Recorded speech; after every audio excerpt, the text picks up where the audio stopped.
retour sur Bangkok. C'est le chauffeur de taxi qui est en train de se dire qu'est-ce qu'il raconte. Et là on en a pour, comme d'habitude, 1 heure et demie de route pour aller à la maison, 70 bornes. Alors je me suis fait avoir, on a un Uber en fait, hein. Je me suis fait avoir à l'aller. J'ai pris Uber comme d'habitude et ils ont changé leur politique. C'est-à-dire que maintenant tout trajet pour aller vers l'aéroport avec un Uber c'est 500 bahts. Et comme un con, je ne le savais pas. Et j'avais pris un hôtel super proche de l'aéroport, genre à 5 km de l'aéroport, et j'ai payé un tarif à 500 bahts alors que normalement j'aurais dû le payer même pas 100 bahts. Donc ça m'a coûté 5 fois plus cher. C'est pas grave, ça me servira de leçon. Enfin, c'est pas très important. Et là, on est de retour à la maison. Donc ce qu'il faut savoir, c'est que là, même tarif plus ou moins, donc j'en ai à peu près pour 500 bahts, et il y a 70 km, un petit peu plus. Yes, yes. Ma femme elle parle plus thaï, elle sait plus parler thaï. You don't understand him? I don't hear. En fait, il demandait s'il allait sur l'autoroute. Donc ça y est, on a passé des vacances à Ubon avec Kevin et Jasmine qui étaient vraiment super. On a visité énormément de choses, on a fait énormément de choses. Bilan des vacances, moi j'ai laissé quelques centimètres de peau ici sur les coudes, sur les pieds à Ubon. En revanche, je suis venu avec quelques centimètres de taille supplémentaires.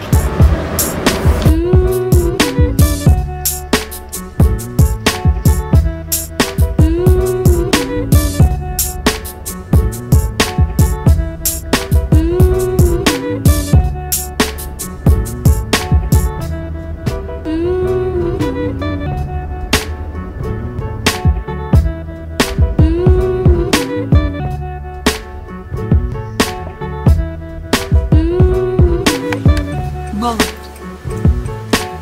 And then. Salut Yann. Pause pipi du chauffeur. Il nous laisse dans la voiture tranquille, il y a la clé sur le contact, il y a la clim à fond, la voiture est allumée. Alors nous, rappelez-vous, on est sur notre dernier jour, jour 7 sur 7 de bloguer comme un pro. Alors vous avez vu que quand même je me balade en chaussures de sport, avec mes chaussettes qui sont un peu trop lâches. J'ai la flemme d'ouvrir ma valise, de sortir les chaussettes. Nous, 7e jour sur 7, et on va un peu parler de la Bible si vous voulez. Rappelez-vous, Dieu... Oh, c'est super rapide. Le mec, il est parti, il a pissé, il est revenu en 1 minute. Les speed, ces chauffeurs là. Le truc, c'est qu'on est plus très loin de la maison. Il a roulé super vite, super bien. Il n'y a pas trop d'embouteillage à part sur la fin là. Donc rappelez-vous, dans la Bible, Dieu, quand il créa le monde, je sais plus ce qu'il fait en premier, mais moi je sais ce qu'il fait en dernier. Super efficace ce chauffeur. Il se repose.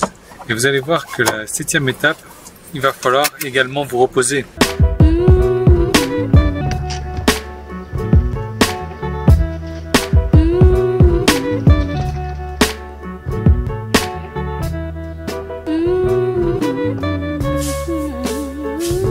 Je sais pas si vous voyez bien mes yeux là. Il est 7h moins 10, ça fait 3 heures que je suis rentré. J'ai une conversation Skype d'1 heure un peu plus. Je suis crevé, j'ai vraiment besoin de repos.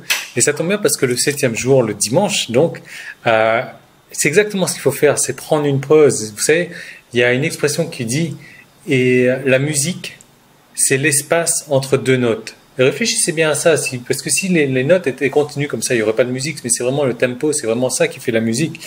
Et donc, ce que je vous propose de faire le 7e jour comme ça, c'est de prendre un petit peu de recul et d'apprécier ce que vous avez fait. Repensez à ce que vous avez accompli et vous demander, ok, qu'est-ce que vous avez appris finalement dans ce que vous avez fait?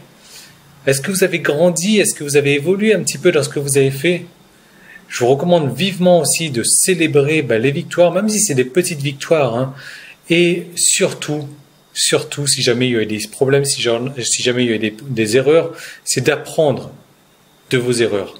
Et peu importe ce qui se passe après, c'est continuer à le faire, reprendre cette étape-là pour devenir de plus en plus professionnel dans votre blogging. Vous avez vu, il n'y a rien de compliqué, vous pouvez le faire comme ça chaque semaine, à créer une pièce de contenu de manière hebdomadaire et pour vous rendre de plus en plus professionnel. Donc quoi qu'il arrive, peu importe la suite, continuez à le faire, continuez à avancer. Vous allez voir que là, en utilisant cette technique de mettre les personnes soit avec vous, soit contre vous, vous n'allez pouvoir qu'évoluer. Moi d'ailleurs, j'ai quelques petits principes que j'ai envie de mettre en place. D'ailleurs, je me demande si ça va pas être trop ravageur, si ça va pas trop être faire le buzz, ce genre de trucs là. Mais suivez bien la chaîne YouTube, en tout cas, abonnez-vous. Restez bien connectés sur YouTube, sur Facebook également. Je publierai certainement des vidéos, sans doute pas la semaine prochaine, mais dans les semaines qui suivent, qui seront quand même complètement polarisantes. Voilà, donc je vous remercie d'avoir suivi cette semaine. J'espère que vous avez eu autant de plaisir à la créer que moi de la faire. Honnêtement, pourquoi est-ce que j'ai fait cette semaine-là? Parce que j'ai beaucoup d'avance sur mes vidéos. Ça me permet de me concentrer. J'ai un gros projet que vous allez voir sortir, je pense, pareil dans les semaines qui suivent. Il faudra vraiment rester à l'écoute. Moi, je vous retrouve en tout cas dès demain, comme d'habitude, pour une nouvelle vidéo. Salut!